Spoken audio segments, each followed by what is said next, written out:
سلام فانو اير تي في اب مكتال تركبو كبراتن كبران كم يتوعلو لمسلس 4 لكاتيت فرق معالز فرقان تدالو زيناتات وشت نوصعن انه زينا زارب لكم لو هم تخلي كتكتاتلونا بخبرين عدم قدما كم تلمود ارست زينه كقدم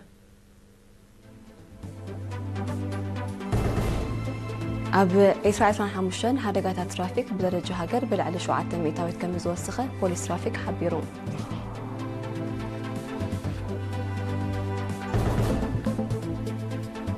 أبنو الزبا من دفرا وزيت تمهارو من محياش تتكبر مدبات وزيتاوي من بارو تقليزو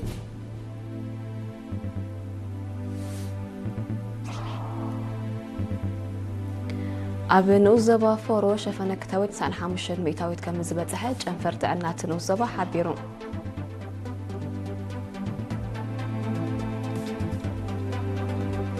روسيا مسرح مفراي نيكليساوي أزوار قدام النتي واكمة تسرحلو قليزا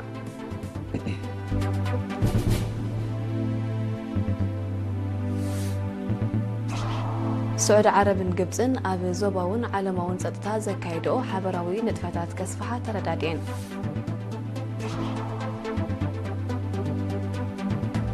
كرواتيا مس إسرائيل سنحا وتهدراوي متحرقاز كمز سرزتو أفريقيا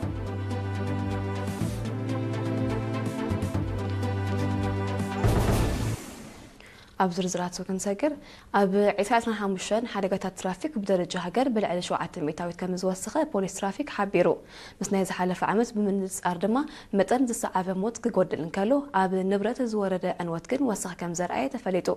وكر أينا يونسان عبيب ملك أتسابتام زدالو تحسو أبراهام عند مريم كأربوي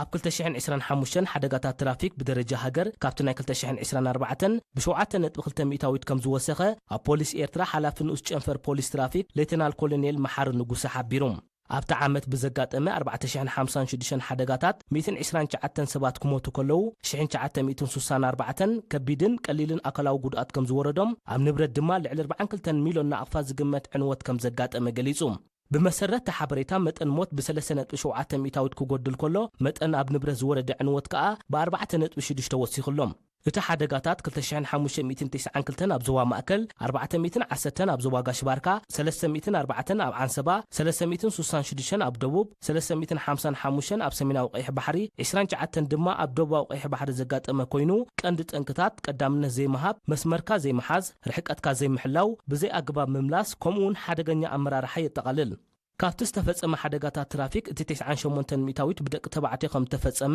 ዝበዝሑ ፈጸምቲ ሓደጋ ድማ ኣብ ክልል ዕድመ 19 ክሳብ 29 ዓመት ዝዕድሚኦም ከም ዝኾኑ ሌተናል ኮሎኔል መሓር ኣነጺሩ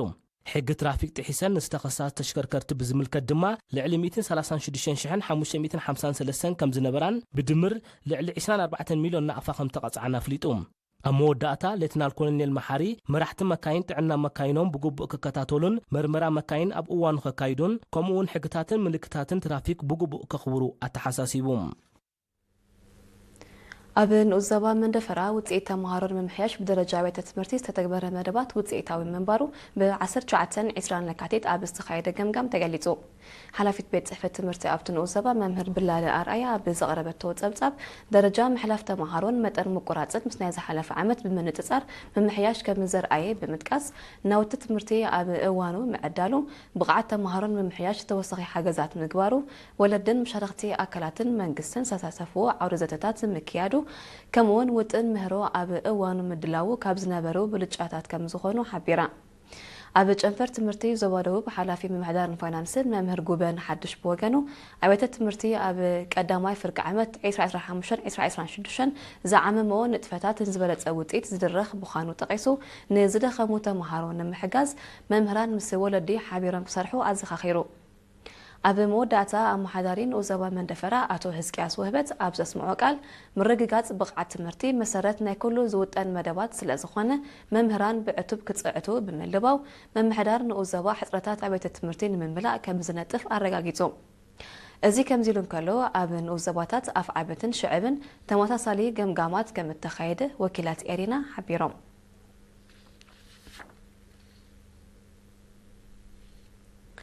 ኣብ ንኡዘባ ፈሮ ሸፈነ ክታበት ብሓፈሻ 95 ሚእታዊት ከም ዝበጽሐ ሓላፊ ቤት ጽሕፈት ትካላት ጥዕናት ንኡዘባ ነርስ መሓሪ ቃል ኣብ ገሊጹ እዚ ውጽኢት ናይትና በረኸ ዝመጽእ ንቕሓት ከም ዝኾነ ብምጥቃስ ኣቐዲሙ ሞትን መልመስትን ህፃናት ዘኸትል ዝነበረ ሕማማት ከም እተወገደ ኣረድዩ ብዘይካዚ ክሳብ ዝሓርሳ ኣብ መጸበይ ነፍሰ ጾራት ተዓቂመን ክንክን ናይ ዝገብረ ኣዴታት መጠን ኣብ 15 ብ2.8 ሚእታዊት ኣብ ትካላት ጥዕና ናይ ዝሓርሳ ድማ ብ4 ሚእታዊት ከም ዝዓበየ ተርእዮ ሕማም ዓሶ ግና ብ2.5 ሚእታዊት ከም ዝነከየ ኣነጺሩ ዘይተመሓላለፍቲ ሕማማት ንምቁጽጻር እውን ንዕኡ ዝከታተል ክፍሊ ብምውዳድ ሓያል ጻዕሪ ይካየድ ከም ዘሎ ብምሕባር ንዝበለጸ ውጽኢት ኩሉ ዜጋ ብሓፈሻ ላዕሊ 40 ዓመት ዝዕድምኦም ዜጋታት ድማ ብቐንዱ ኣብ ኣመጋግባ ክጥንቀቑን ኣካላዊ ምንቅስቓስ ከዘውትሩን ተላብዩ ጨንፈር ሃማድኤ ዞባ ደቡባዊ ቀይሕ ባሕሪ ምስ ናይ ስራሕ መሸርክቱ ብምውህሃድ ጥዕናዊ ንቕሓት ኣባላቱ ንምብራኽ ዝዓለመ ኣብ ምክልኻል ተመሓላለፍቲ ዘይተመሓላለፍትን ሕማማት ዘተኮረ ስልጠና ኣብ ዓሰብ ወዲቡ ኣብቲ ካብ 17 ክሳብ 19 ለካቲት ዝተዋሃበ ስልጠና ንጠንቅን ሳዕቤናትን HIV ኤድስን ዓሶን ከምኡውን ክግበር ዝግብኦ ጥንቃቐ ዝምልከት ሰፊሕ መግለጺ ተዋሂቡ ሓላፊት ሃማድኤ ዞባ ደቡባዊ ቀይሕ ባሕሪ ወይዘሮ ሳዕድያ ኢብራሂም ኣብ ዘስማዓቶ መዛዘም ቃል ሰልጠንቲ ኣብ ሕብረተሰብ ስሩዕ ጎስጓሳት ብምክያድ ኣብ ምክልኻል ተመሓላለፍትን ዘይተመሓላለፍትን ሕማማት ኣበርክቶ ክገብራ ተላብያ ተሳተፍቲ ብወገነን ዝወሰደኦ ስልጠና ኣብ ጥዕነአንን ጥዕና ስድራቤተንን ኣገዳሲ ብምዃኑ ተመሳሳሊ ስልጠናታት ክድፍኣሉ ተላብያ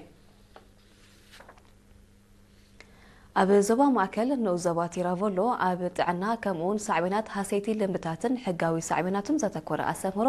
ብ22 ለካቲት ንልዕሊ 1,000 ነበርቲ ተዋሂቡ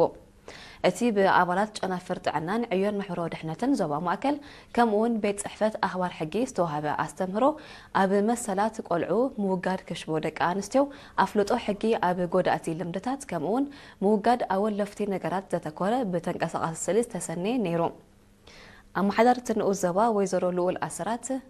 ኣብ ዘስማዓቶ ቃል ነበርቲ ብሰብ ሞያ ንዝወሃብ ኣስተምህሮ ብግቡእ ከተግብሩ ኩነታት ደቆም ክከታተሉን ጸጥታ ከባቢኦም ንምውሓስ ብንቕሓት ክዋስኡን ኣተሓሳሲባ ብኻልእ ወገን ኣብ ዞባ ማእከል ብሃማማቴ ዝተወደበ ሃገራዊ ክብርታት ናብ መንእስያት ንምስግጋር ዝዓለመ ዑደት ብ21 ለካቲት ናብ ማይ ድምነትን ኣዳራሽ ዛገርን ተኻይዱ ኣብቲ ዑደት ካብ ካልኣይ ደረጃ ቤተ ትምህርቲ ዞባ ማእከል ማለት ሰማዕታት ሓላይን ደንደንን ዝተዋጽኡ ተምሃሮ ተሳቲፎም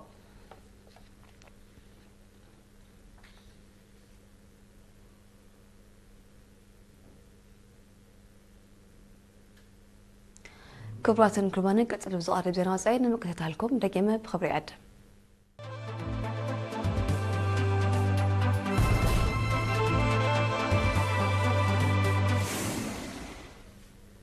ኣብ ዜና ወጻኢ ክንሰግር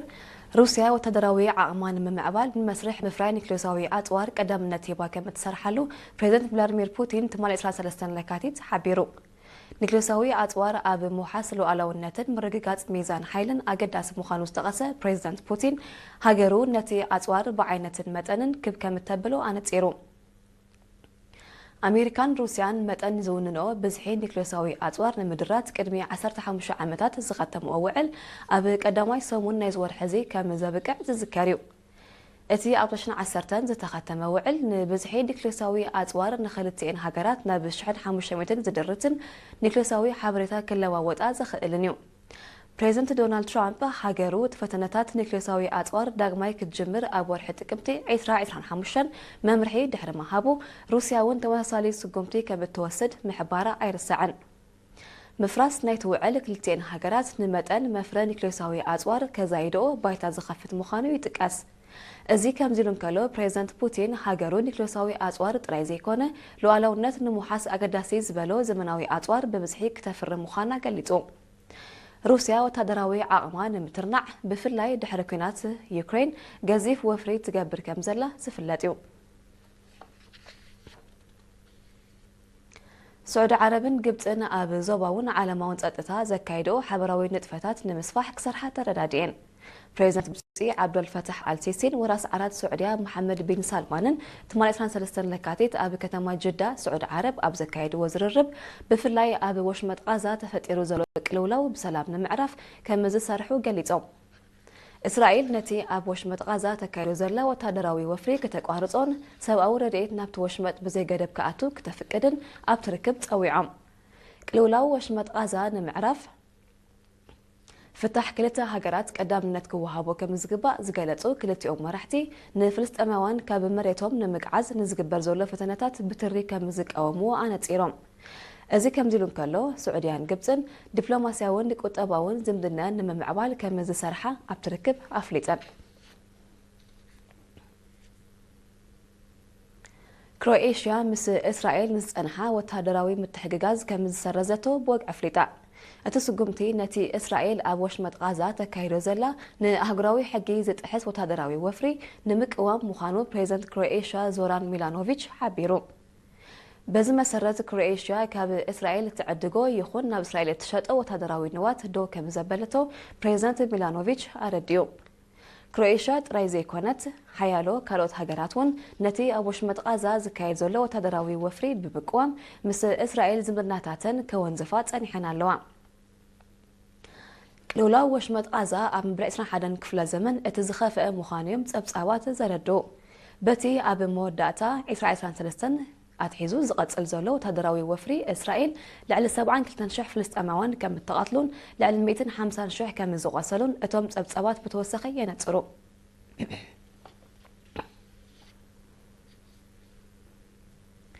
መንግስቲ ሜክሲኮ ኣብ ምዕራባዊ ሸነኽ ሃገሩ ብዝተኸስተ ጸጥታዊ ምኽንያት ህጹጽ ናይ እዋን ሓደጋ ድንጋጌ ኣዊጁ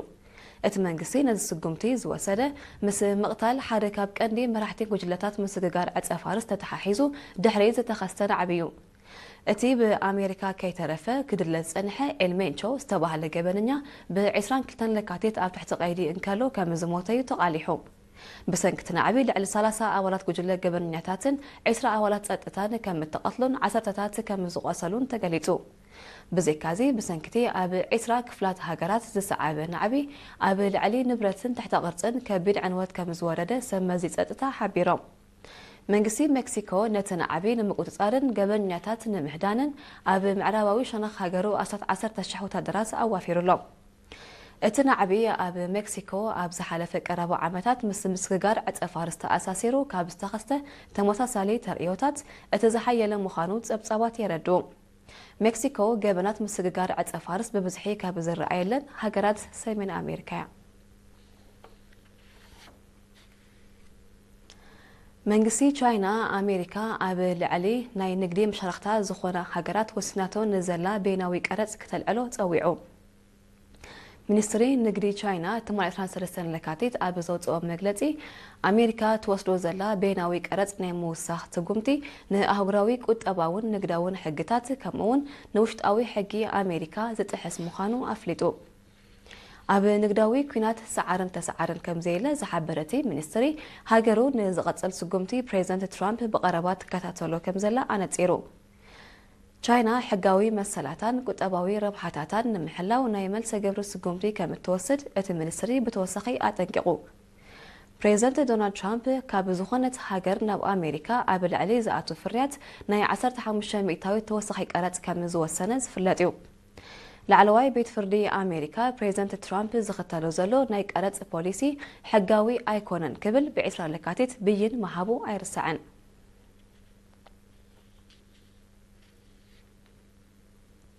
ሰራዊት ኣሜሪካ ኣብ ሰሜናዊ ምብራቕ ሶርያ ካብ ዝርከብ ዝዓበየ ወታደራዊ ማዓስከር ብወግዒ ክወጽእ ከም ዝጀመረ ተቓሊሑ ብመሰረት ሓበሬታ ሰራዊት ኣሜሪካ ካብተን ዓመታት ዓስኪርሉ ዝጸንሐ መደበር ወታደራዊ ንዋቱን ኣጽዋሩን ናብ ዞባ ኩርዲስታን ናይ ኢራቅ የግዕዝ ኣሎ እቲ መደብ ኣካል ናይቲ ኣሜሪካ ኣብ ሶርያ ተሪፉ ንዘሎ ኣስታት 1,000 ሰራዊታ ኣብ ውሽጢ 2 ኣዋርሕ ንምውጻእ ዘዳለወቶ ውጥን እዩ እቲ ካብ 21 ለካቲት ዝጀመረ ናይ ምስሓብ ስጉምቲ ኣብ ውሽጢ 20 መዓልታት ክዛዘም ትጽቢት ከም ዝግበር ሰበስልጣን መንግስቲ ሶርያ ሓቢሮም ኣለዉ ሰራዊት ኣሜሪካ ኣቐዲሙውን ኣብ ደቡባዊ ምብራቕ ሶርያ ካብ ዝርከብ ስትራቴጂያዊ ወታደራዊ ማዓስከር ከም ዝሰሓበ ዝዝከር እዩ ብዘይካዚ ኣሜሪካ ብዘይ ፍቓድ መንግስቲ ሶርያ ካብ 2015 ኣብቲ ሃገር ወታደራዊ ምትእትታው ከም ዘካየደት ጸብጻባት ይሕብሩ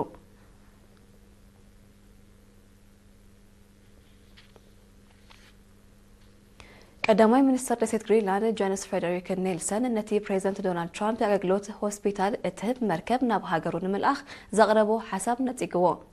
ቀዳማይ ሚኒስትር ኔልሰን ኣብ ማሕበራዊ መራኸቢታት ኣብ ዘርግሖ ጽሑፍ ግሪንላንድ ንኹሎም ዜጋታታ ብናጻ አገልግሎት ዝረኽብሉ ስርዓት አገልግሎት ጥዕና ከም ዘለዋ ብምሕባሪው ነቲ ዝቐረበ ሓሳብ ነጺግዎ ዘሎ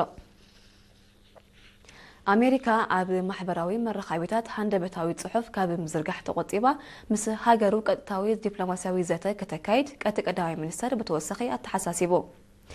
ሚኒስተር ምክልኻል ዝርከቦም ሰበስልጣን ዴንማርክ ብወገኖም ዜጋታት ግሪንላንድ ኣብ ውሽጢ ሃገሮም ይኹን ኣብ ዴንማርክ ዘድልየ አገልግሎት ጥዕና ከም ዝረኽቡን ተወሰኺ ከም ዘየድልዮምን ብምግላጽ ንዕድመ ፕሬዚደንት ትራምፕ ነጺጎም ኣለዉ ፕሬዚደንት ትራምፕ በ21 ለካቲት ኣብ ማሕበራዊ መራኸቢታት ኣብ ዝዘርግሖ ጽሑፍ ኣብ ግሪንላንድ አገልግሎት ሕክምና ዘይረኽቡ ዝበሎም ሓያሎ ሰባት ንምሕጋዝ አገልግሎት ሆስፒታል እትህብ ዓባይ መርከብ ናብታ ደሴት ከም ዝሰድድ ገሊጹ እዚ ምዕባለታት ዝኸሰት ዘሎ ፕሬዚደንት ትራምፕ ነታ ርእሰ ምምሕዳር ዘለዋ ኣካል ዴንማርክ ዝኾነ ደሴት ግሪንላንድ ንምቁፅጻርን ንምውናንን ድሌት ከም ዘለዎ ብተደጋጋሚ ኣብ ዝገልጸሉ ዘሎ እዋን እዩ አሜሪካ ነታ ደሴት ንምቁፅጻር ዘለዋ መደብ ንጸጥታ ዞባ ኣርክቲክ ኣብ ሓደጋ ከውድቆ ከም ዝኽእል ሓያሎ ወገናት ከጠንቅቑ ጸኒሖም ኣለዉ ፕሬዚደንት ሰሜን ኮርያ ኪም ጆንግ ኡን ሳልሳይ ጊዜ ዋና ጸሓፊ ሰልፍ ሰራሕተኛታት ኮይኑ ተመሪጹ እዚ ምርጫ ዝተኻየደ ኣብ መበል 4ይ መዓልቲ ናይቲ ካብ 19 ለካቲት ጀሚሩ ኣብ ከተማ ፒዮንግያንግ ዝካየድ ዘሎ ታሽዓይ ጉባኤ ሰልፍ ሰራሕተኛታት ሰሜን ኮርያ እዩ ፕሬዚደንት ኪም ኣብ ዝመጽእ መዓልታት ዝቐጽል 5 ዓመታት ዘገልግል ወተሃደራዊ ዲፕሎማሲያዊ ቁጠባውን መድያት ዝምልከት ቀንዲ ፖሊሲታት ናብ ጉባኤ ክቐርብ ትጽቢት ይግበር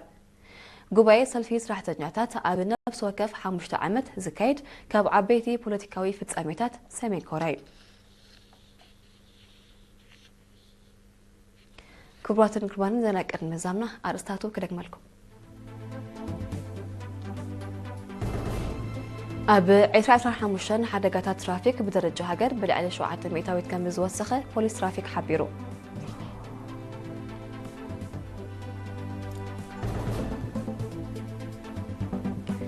ኣብ ንኡስ ዞባ መንደፈራ ውፅኢት ተምሃሮን ምምሕያሽ ዝተተገበረ መደባት ውፅኢታዊ ምንባሩ ተገሊጹ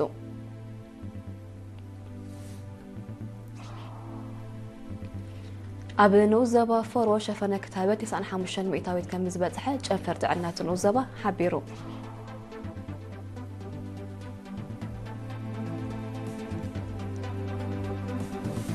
ሩስያ ንመስርሕ ምፍራይ ኒክሌሳዊ ኣጽዋር ቀዳምነት ሂባ ከም እትሰርሓሉ ገሊጻ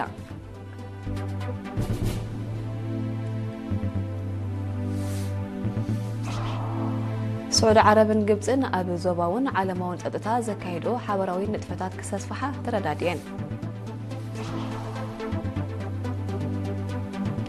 ክሮኤሽያ ምስ እስራኤል ዝጸንሓ ወተሃደራዊ ምትሕግጋዝ ከም ዝሰረዘቶ ኣፍሊጣ